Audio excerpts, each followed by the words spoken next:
It's time for Two Guys and a Goalie with Dustin Nielson, Matt Kassian, and the goalie, Joaquin Gage.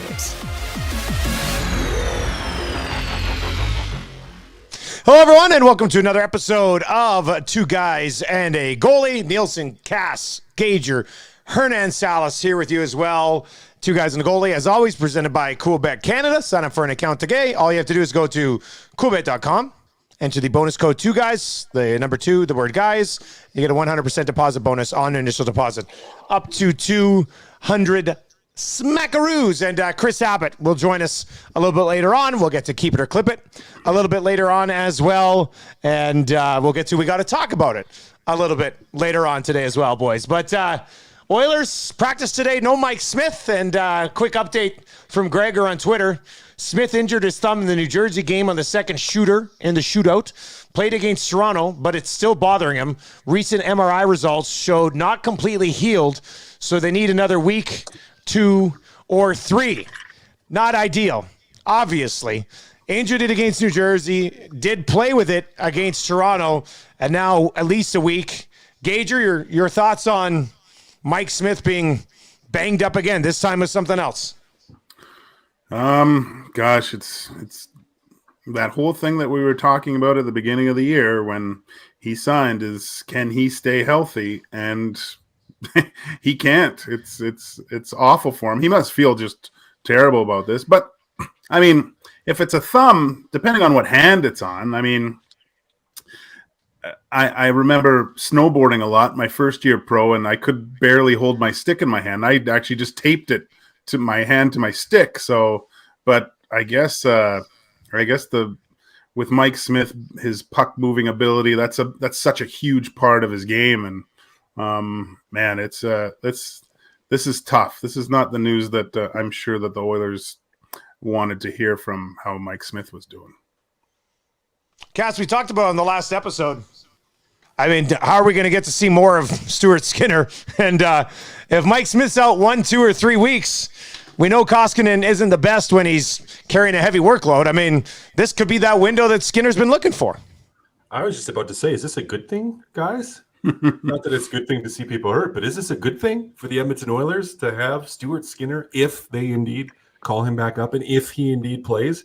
You sent him down to say you wanted to play a lot. Well, call him up and let him play a lot in the NHL as a guy in a starting position. So let's do it. Let's give the guy a shot.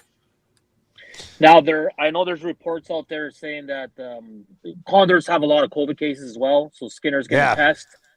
If he's positive, he's going to fly up. But I still think Koskinen gets the net Saturday.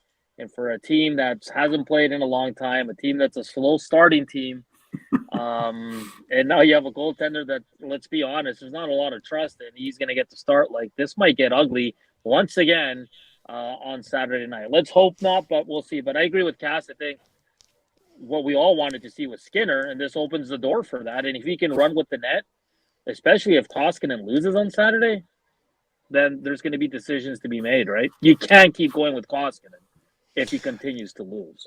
Gager, and Koskinen's going to start on Saturday. I mean, if Smith can't go, Koskinen's been here. He's going to get that start on Saturday. The last time we saw him, his coach came out and ripped him after the game. So he's had time now to kind of forget about that and maybe move on. Like, what would you expect from Koskinen getting the net on Saturday, knowing what continues to be on the line for this team, knowing that Mike Smith's not going to be there to bail you out for the next little while?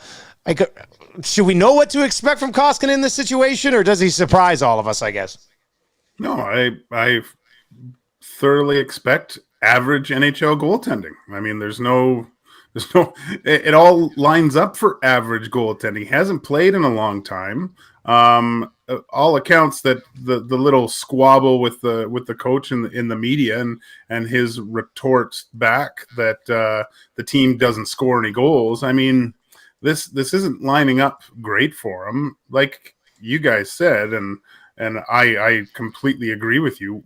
Why wouldn't you put Skinner in when he's been playing? Like, it makes no sense in my mind, to start Koskinen not playing in a week or a week and a half or however long it's been. It doesn't make any sense to think that you're going to get any sort of something different than what we've seen over the past 3 years. Go with the guy that, and it's not like Skinner's playing poor. Like he's tearing apart the American League right now. If they start Koskinen, I really have serious questions about coaching decisions for Saturday night. Cass, what do you think? And go ahead, Hernan. No, I was just going to say, you make a great point. He's been playing Gager, but it's all about the travel, right? And now it's a Saturday, it's a late game. So, I mean, Skinner can still be a possibility, but just the way this coaching staff runs their team and they love their veterans, I have a hard time thinking it's going to be Skinner, even if he isn't on time. And I don't agree with it. Well, how long does it take to get here? Like, come on. He can get here. He's not going to be tired. There's plenty of time. That shouldn't be an issue. I would assume they're going to start Koskinen, but I'd like to see Stuart Skinner. I think that'd be an interesting way to kind of signal coming back off this break that, hey, like, we're here to win it. This guy's been playing the best. He's been playing recently. Let's go get it. As opposed to, we're going back to Koskinen, who the coach tripped last time we saw him, and we're in full-blown panic mode. Like, you're right. I mean, if he's here and if he tests negative or whatever and he can get up here, I'd go with him. But send Cates' plane, throw him in the baggage car, smuggle him up, and get him in the game. No one will know the difference. Nobody will know the difference at all. All right, let's dive into. We got to talk about it. Let's stick with the Oilers. Let's start with Gager. Gager, what do we got to talk about, buddy? Well, we just we heard Connor McDavid in a little presser, and according to your show, Dusty, that he should either be stripped to the sea or traded because he's not a leader anymore. Connor McDavid is not the best interview in the world. I don't know why that everyone's expecting some gleam of light of what this guy is going to say. This guy keeps it pretty on the fence the whole time. I mean, he plays unbelievable. Yeah, it's there. You know what you're going to get. You're not going to get really great clickbait from what he says, and the nitpicking of what I had nothing wrong with what he said. Like he didn't want to talk about Evander Kane coming to the team and what might happen to the room. It didn't make sense to me. He looked so put off in that interview, just like, oh my God, you guys, like, and it's too bad because it'd be nice to see a little bit more personality. I don't even know if there is a personality there that would come across. From all accounts, I mean, I've never met Connor. I met him in passing once or very briefly, but from the people that I've heard that talk to him, he's a soft-spoken guy and kind of keeps to himself and is a really good person. That's what I hear. But there's no, I mean, he's not PK Subban, there's not anything flamboyant or he's going to be caught saying something off. Like, this guy's calculated and tries to toe the line. But to say that that he needs to be stripped and he's not a leader from trying to just skirt by a question is absolutely ridiculous. Yeah, it's go ahead, Cass. I look like you want to hop in there.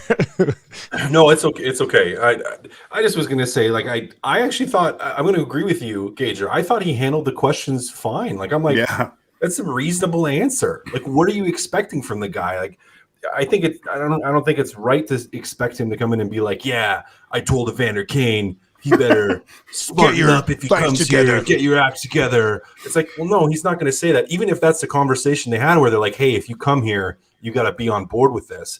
Even if you have that conversation, you don't need to tell the public that. You're not going to tell the media that. Like, what are you expecting from him? Especially seeing him in interviews and knowing his personality. Like, what, you're disappointed that all of a sudden, he maybe has a question asked about Evander Kane and he doesn't go from like the normal Connor level 3 to like a level 15. What were you expecting from this? Is who he is, right? This is who he is. And he was hedging his words to make sure that he didn't create a media storm about what he's saying. And so we kind of go and people go and try to create it for him because they're like, we should be like able to get fired up about this. So you didn't give us anything to actually get fired up about. So let's just do it anyway. You know, Hernan, Yeah, I thought you made a good point. I was listening to Low Tide on the way home after the show today, and I thought you laid it out. Like, he tried to be like, I don't want to talk about this. I don't want to talk about this. But anyway, tell the people what you said on Low Tide today, because I thought you made a good point. Well, he was asked twice the first 2 times. And the second time he said, okay, enough. Like, I don't want to – he's not here. Like, why are we even talking about this? He's not an Edmonton Oiler. Let's move on. Then he's asked 3 times again. Kind of winging it. He's trying to say the right things, and he just says it is what it is. And I don't believe that he does not care about what Evander Kane does off the ice. But what did you want him to say? Like, this was blown so out of proportion. And guys, I was on Twitter yesterday. Toronto media had a field day with this. They called him every name in the book, pretty much, that he's not a leader, that he's a terrible human being, and it's like. Connor's not good with the media, first of all. This situation was probably uncomfortable for him. And when you ask the guy 5 times after he told you to stop asking, like, what did you expect him to say? He was just trying to, I think, deflect and get it on with it, right? So I'm kind of with Cass and Gage, where I get it. He probably could have worded himself better, but I don't think he meant it in the way it's being portrayed by a lot of media out east. Oh, and you know what? Pajama John is a wordsmith with his interviews. Jeez. I was going to say, you know what they cut out of the Connor McDavid interview that most of the outlets didn't play is that Connor also talked about, someone asked him a question, and he talked about how he likes to kick puppies. especially stray puppies that are hungry. He kicks them. Okay, look. That's the type I've of got person he a is. comment in the comment section here from Ward that says, telling us tier 2 fans that it is what it is a really bad look. And he did say, and I really hope this doesn't piss people off. Apparently it does. But when he said, you know, media can say some things and fans can say some things, but I guess people took that the wrong way. Like, I mean, if you need a dose of the truth, people, these guys don't care what we say, and they don't really care what you say either. And to be honest with you, there's nothing wrong with that. Like, their job is to try to win hockey games, which they haven't been doing very well lately. Their job isn't to say things to appease all the people who are watching. Like, they're hockey players. They're not entertainers, except when they're on the ice. So I don't know, man. Like, Gage, I got a question for Gage. I hope he didn't hurt your feelings, but bad look. Yeah, shoot, buddy. How many times did you read the newspaper or listen to the radio to listen to stuff about yourself when you were playing? I tried not to. I knew I knew when I played bad and I played good. If I played good, I might take a peek because, you know, they might say something nice about you. It feels good, right? But I didn't. And I don't know who told me one time, if you can't take the good, you can't take the bad if you're going to be wrapped up in there. And I couldn't believe guys that had the paper in the dressing room, because it's ripping some guys and ripping another guy. And then you get, I don't want to say his name, but you get that jerk off in there trying to stir crap up, and you just want to punch some guys sometimes because they're so two-faced at times. You know, it's just awful. And half the time, like, if things are going bad, I guarantee all those guys are talking, well, let's give the finger to this guy, like he's an idiot. Don't, you know, guys don't care. You don't care about the media at all. You can't. And quite frankly, you don't really give a shit about the fans either, to a certain extent, especially when they're booing you and stuff, right? They're like, screw you. Look at that thing in Toronto years ago when they didn't raise their sticks, and it was because they played good and they won, but they were kind of giving the finger back to the fans, and the fans got all their noses out of joint because, well, where's our stick wave? Come on, guys. Fans got to toughen up a little bit. You do, and it's a balance, because as athletes that are, you know, paid to perform and trying to play this high level, but it's still an entertainment business, and so you need the fans, you need people buying tickets, you want people to be invested in the team and in what's going on, but at the same time, that can't be your motivation, that can't be your driver, because it's a very, very poor one, because fans are fickle. And if fans are your motivation and your driver, and listening to that's your motivation and your driver, the second that things go sideways, you're going to completely fall apart. I mean, I know players that were like that, and we call them, the term that we use back then would be, there were mental midgets, and that they were little, and that, obviously maybe not mental small people. Yeah, Yes. no, I'm just saying that's what we said back then. I'm not saying that it's right, proper. I mean, it should be mental small people, but they struggled. Like they could not deal with that. And for most guys, it's hard to deal with if that's how you're playing and that's how you're living and that's where you're getting your motivation from. So you separate from it. And it can be like a motivational and galvanizing thing for a team too. Yeah.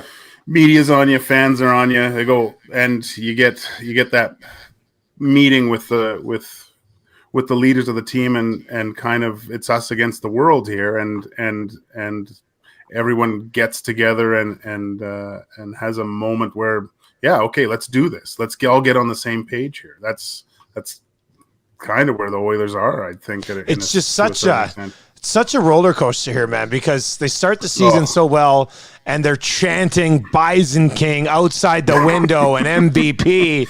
And like 2 months later, I feel like there's going to be chairs thrown against that glass if they lose to the Ottawa Senators on Saturday. There's no level ground in this market. It's either putting these guys on your shoulders and taking them down Jasper, or dragging them behind a horse down Jasper. Like it's got to be extremely it's frustrating for everybody. It's frustrating for everybody. It's crazy. Well, that's what I think Connor does such a good job of, because we're always like, when he plays well or the teams, and he's so like, those interviews are so, well, they're terrible, right? But they're the same regardless, whether they're winning and he's going nuts with points or they're losing. And that's how you have to be, because those emotions, like that roller coaster, is just ridiculous. Because you'd lose the next 5, and everyone wants to hang you and throw you down Jasper. All right, let's continue with. We got to talk about it before Chris Abbott joins us. Hernan, what do we got to talk about, buddy? Yeah, Ken Holland met with the media a couple days ago. Also, created quite a ruckus here. People loved what he said. Others hated what he said. I mean, I think all 4 of us and a lot of people that listen to this pod, I mean, it wasn't anything groundbreaking. He believes in the guys, and he thinks they can turn it around. And he also used the phrase, "We're going to start winning." And he also said he's all in, but he's not going to trade for a rental. So that's not being all in. But at the end of the day, I mean, he's a GM that he's going to come out and kind of deflect and take the onus on himself to kind of take it away from his head coach. And he also made it clear that he's not keen on moving on from Dave Tippett, which we all expected. So at the end of the day, guys, I mean, did Kenny Holland's presser give you more confidence? Was it just meh, or was it like, oh boy, this team's in trouble? I looked at it as just a GM that wants to show his players that he believes in them, kind of. I don't know why we were thinking there was going to be some earth-shattering news. Maybe it was the Kane thing that we thought, or something. But yeah, it just looked like a GM that's behind his team. And I mean, what else is he supposed to say? Like, well, I don't know. It doesn't look good.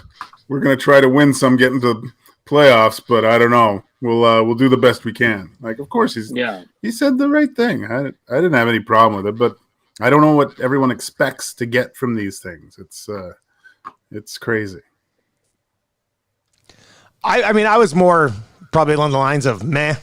Like, he went for 20 minutes. People wanted him, media wanted a chance to chat with him. They got the chance to chat with him. I kind of respected the passion that he has for what he built here and how he says he thinks the answer's in that room. I think that's what this team needs right now, because this isn't a team where all of a sudden you got $10 million in cap space and you can go out and fix your problems. Yeah. The only way they are going to fix this problem is in that room. So the guy who put you together, if he's going out and saying, Tip's got to turn this around, he's got 3 weeks and we're going to make a change, or, we need a new body in this room. I mean, I think it was really his only play on this front, and I thought he did it okay.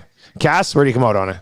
Well, he had to play it like that because he's going to get asked questions by reporters. Those same reporters are going to in turn ask questions of the coach and are going to ask questions of the players.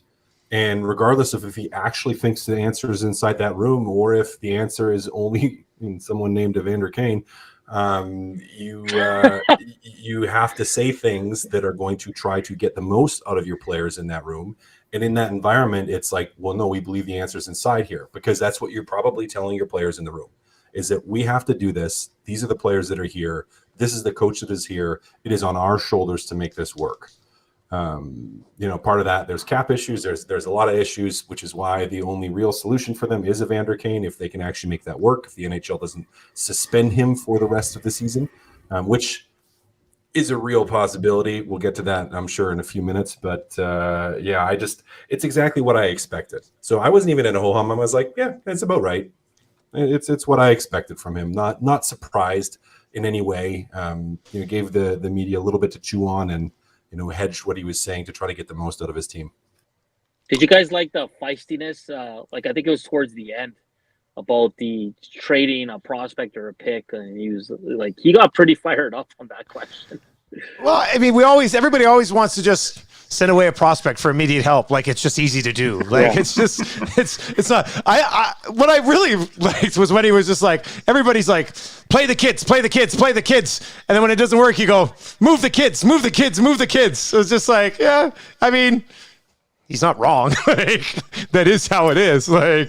So yeah. You know what's crazy is that I didn't think there'd be much to talk about this week because they weren't supposed to have a game, but there's been no shortage of things to discuss. And Chris Abbott joins us. I don't know if Chris got fleeced by the Leafs losing to the Coyotes last night or not, but I do know that he's booked another trip to Vegas where he's moving there. I'm putting it 6 months. He's down there permanently, but he joins us. Cool Bet's a presenting sponsor right now of Two Guys and a Goalie, always has been. And Chris is back. Chris, how are you, buddy?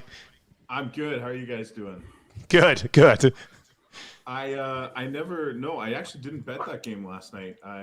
Yesterday I was just super busy. We had a couple of partnerships that we're finalizing. The extension with our friends, the Toronto Arrows, came out today and stuff, and we've got something pretty cool coming out a bit later this week. So yeah, I actually haven't been betting. So I avoided that. I know a buddy of mine had a parlay with Marchand, Jason Robertson to score, and Matthews to have 2 or more goals. And it was like $20 to pay 700 or something, and he missed it by 1 goal, right? But yeah, so I felt bad, but it didn't cost me financially. You're lucky you dodged that bullet. You're lucky you dodged that one. Yeah. Yeah, well, the price on that game was so prohibitive, right? The Leafs were, I think, minus 325. They were minus 195 in regulation. So honestly, I thought about it earlier in the day that the only way to bet that game, I thought, was Arizona plus 1.5 at about even money. I thought about it. I didn't do it, but in hindsight, would have been a great decision. But hey, it also could have been 6-1. So I'm fine. I'm fine having no skin in that game. Chris, is there any prop bets with the Evander Kane where he's going to land, or if he's going to play the rest of the year that I can put on anything? We try to stay away. We try to stay away from that kind of stuff. I mean, Evander will start betting.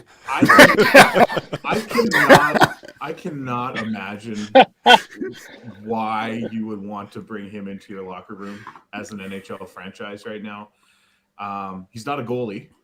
So, I mean, the Oilers have, from what I see from the outside, scoring isn't a huge issue for this team.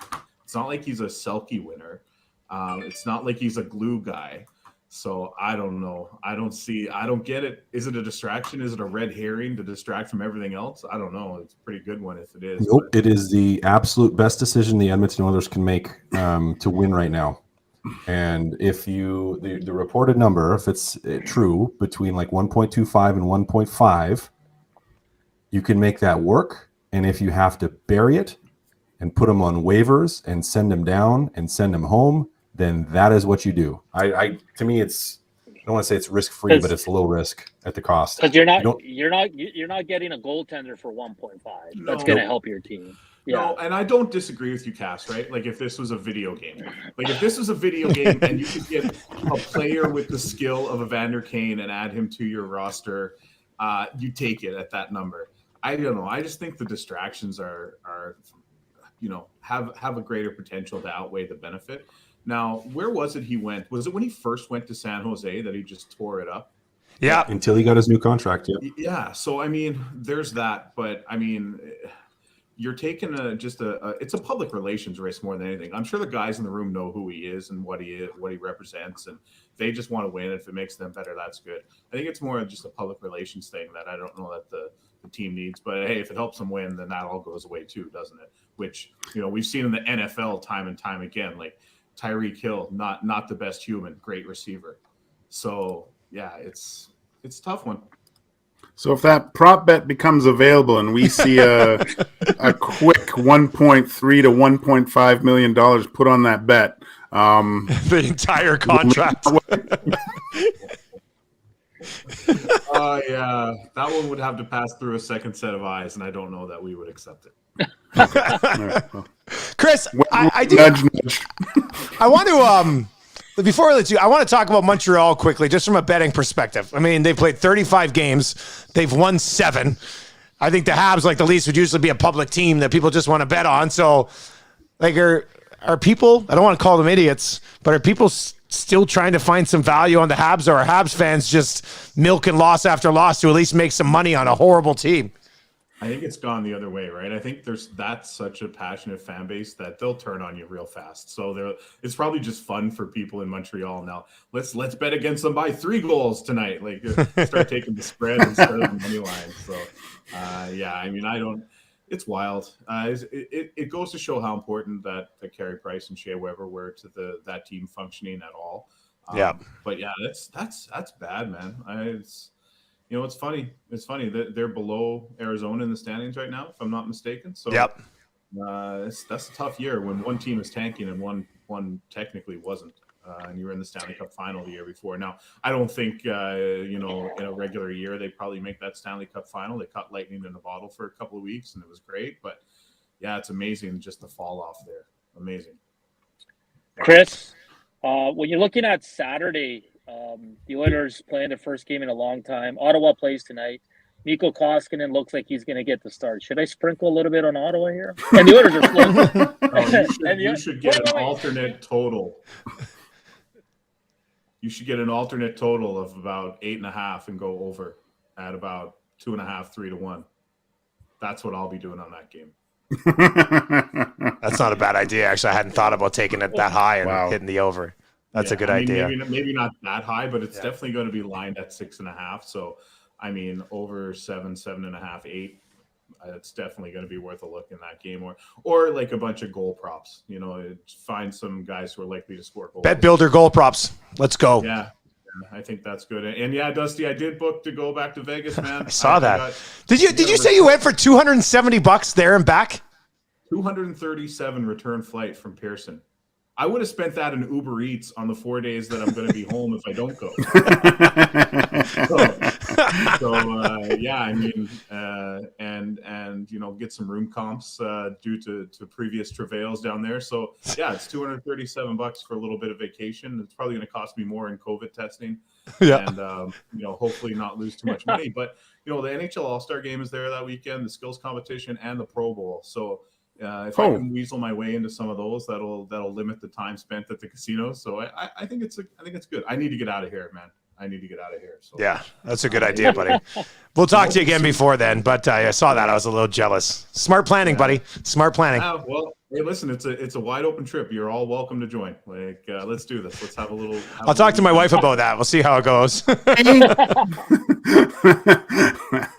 You silly guys with your marriages. I know, hey. It's the best. Totally the best. All right, man. We'll talk to you. I'll talk to you tomorrow on Lock Shop, buddy. See you later. All right, fellas. Have a great day. There you go. That's Chris Abbott. Man, flying to Vegas for $230 both ways. Are you kidding me? That's worth the trip. Outside, if he's right, it will cost more for COVID testing to get back than a flight, which is insane. All right, a couple of things to still discuss. Actually, we were just talking about. He said All-Star Weekend. Cass, what do we got to talk about, buddy? I wanted to talk about the All-Star selection process. I don't like it. Is this because you never made it? It's because John Scott made it and I didn't. No. Listen, I get that. Like currently right now, this is and maybe correct me if I'm wrong, but like the league basically picks them themselves. Like I know we're gonna get them tonight, and I know that they take in votes. The NHL selects some of them. The league takes in votes on the website from the fans to determine the captains, but the league really is determining who's in. Really, it does that, and there's rules around making sure each team has representation, which I understand that you want to smooth it out to make sure everyone feels they're represented. But I still, like, when I look down at the list of like the possibility of who's there or who could be there, it just leaves me a little sour in my stomach. And I really wish, and I know there's a lot of people that don't like this, but that you could have for each team, this is how I would want to do it for each team, because you have to have one player on each team. Fans of that team get to vote for who that player is that gets to go. Their all-star for that one player, and then let the league pick the rest of them. They can do all that, but let the fans of each team vote for that player to go, and then what the league can fill in the rest here, because I just think it increases engagement with it so much more. Because to me, it just feels too manufactured, doesn't it? Like you're not necessarily going to get who should actually be at the All-Star game. You're going to get who the league thinks they should be there because they're going to make the most money off it from jersey sales and just trying to keep everyone happy. So I don't know. It always leaves a little bit of a sour taste in my mouth and makes it a little bit boring for me. What do you guys think? I pretty much didn't care about All-Star Weekend for about 10 years. But now that I have kids, like, we'll have it on, and Marshall and Elizabeth will be fired up to see the skills competition and all that stuff. So I think that's probably what it's always about, and I just didn't realize it till I had kids of my own that kind of became fans. Because when I was a kid growing up, I mean, I loved All-Star Game. It was Owen Nolan pointing top corner and Hasek and things like that. Like, there were some great moments. So, I mean, if you're trying, Cass, I understand what you're saying. I mean, if it's an event where you're supposed to try to make money off your fans, might as well let them have a little bit more say. Gager, what do you come out on this? Yeah, it's one of those things where I've rarely watch it, and I'm more upset that there's not an actual game on that weekend than watching these guys. And it's kind of interesting. I think it's more of a something to do in the U.S. in markets that maybe it's not as popular. But to be honest, if it was in Edmonton, I would be in. I think just the whole surrounding of the whole weekend and having stuff going on, I think it would be a pretty cool event to actually be at live or be involved in it in some fashion. But as for picking the players, I think that the players themselves should have a say in who goes as well.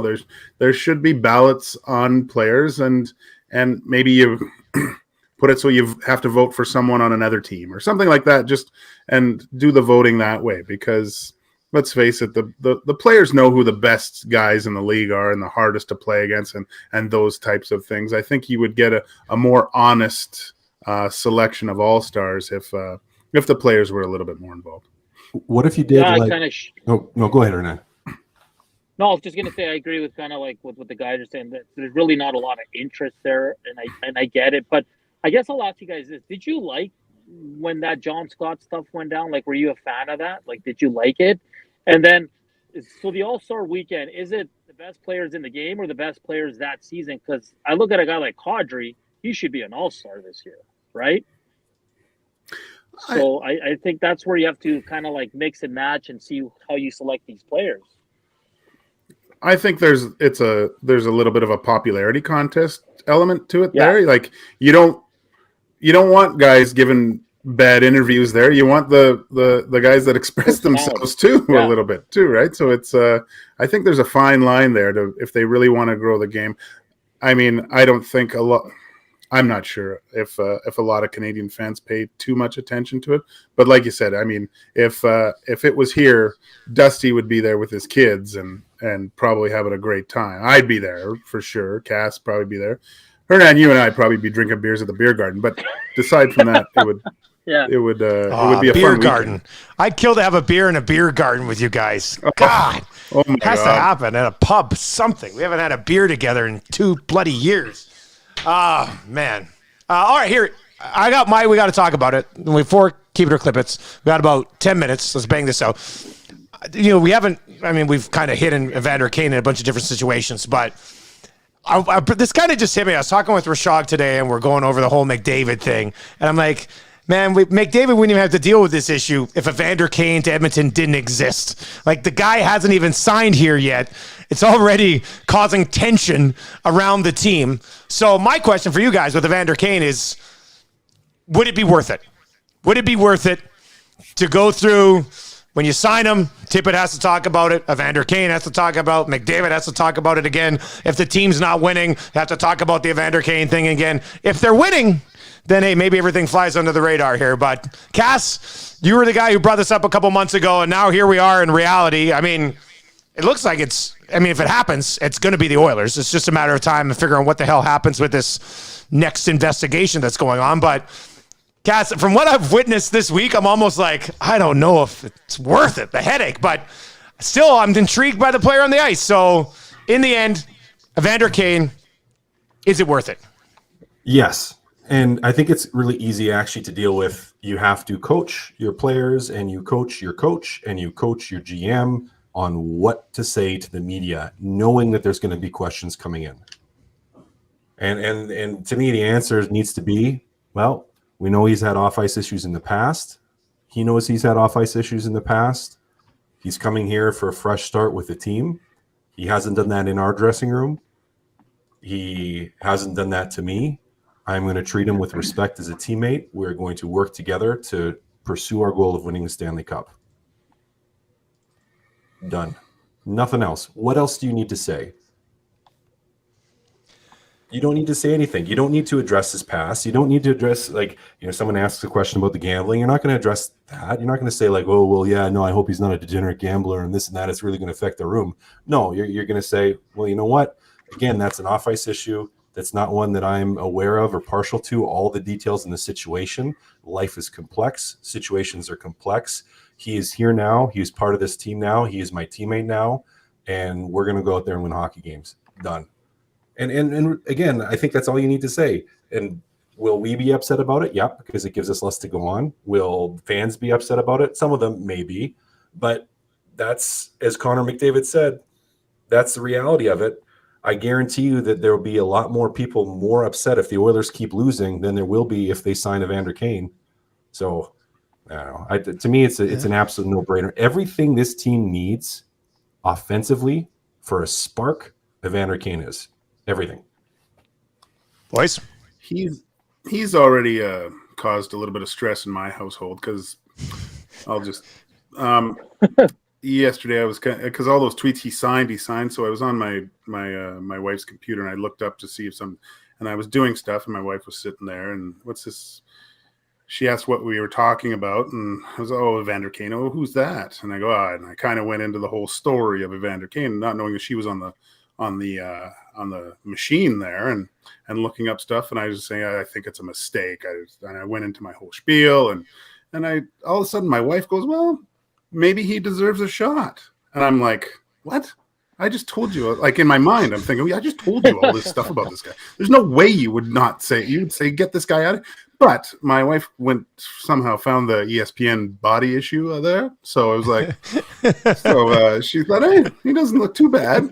So we have a divided household in here on the Evander Kane situation because of the ESPN article. So that's I say no, wife says yes.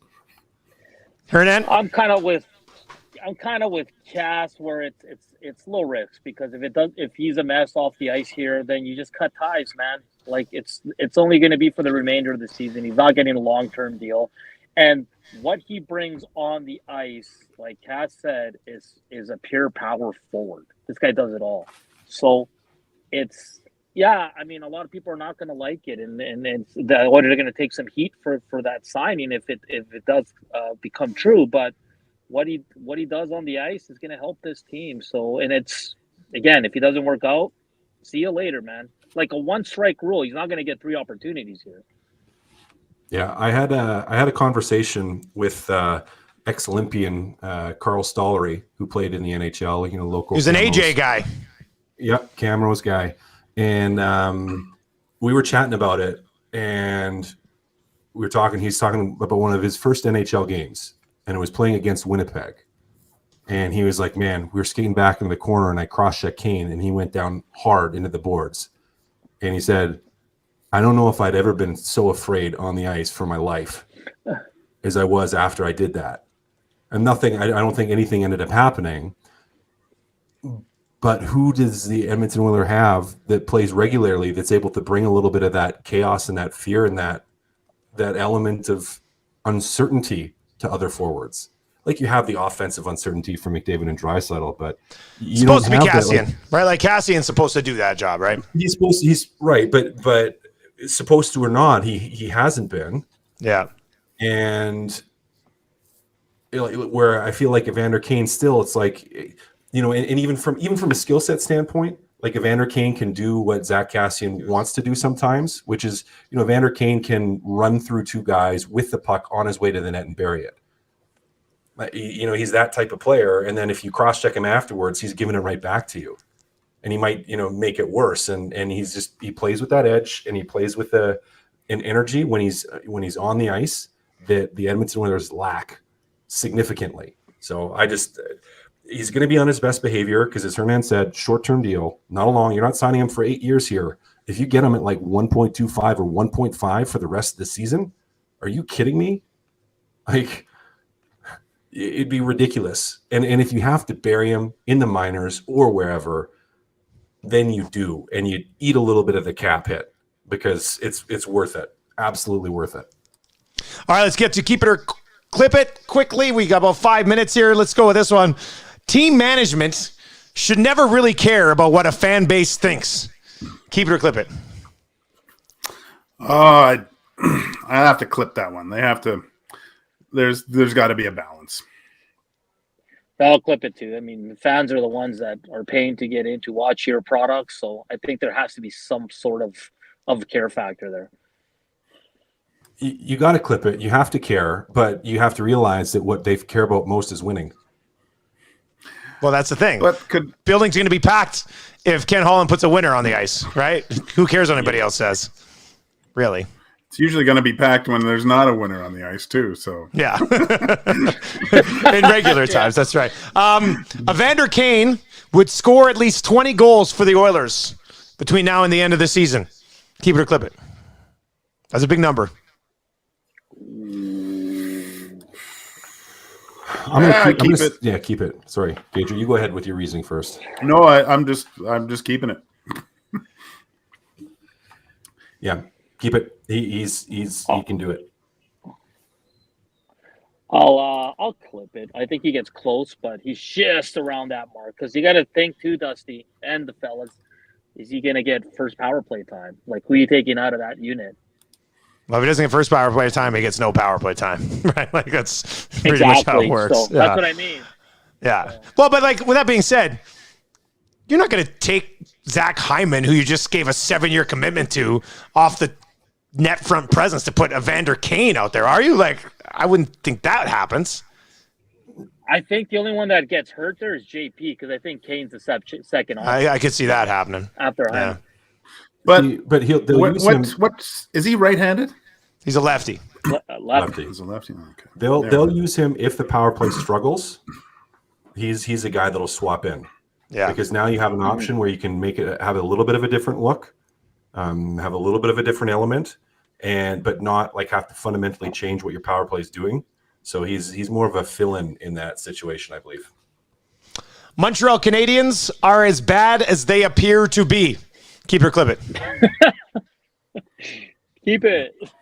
Unfortunately, keep it. Man, that's a long fall from grace. Well, I guess the Oilers did that after they went to the finals and lost too. So they were also a low seed, right? Went on a run and then Yeah. Cass, did you clip it or kept it? You kept I clipped it. Yeah. Okay. Oh, wait, what was that one? No, What was the last keep one it. again? The Canadians are as bad as they appear to be. Oh yeah, keep it. Absolutely. Yeah, okay. They're All right. horrible. Ryan Nugent-Hopkins is a third-line center the moment the Oilers sign Kane, if they sign Kane. Keep it or clip it.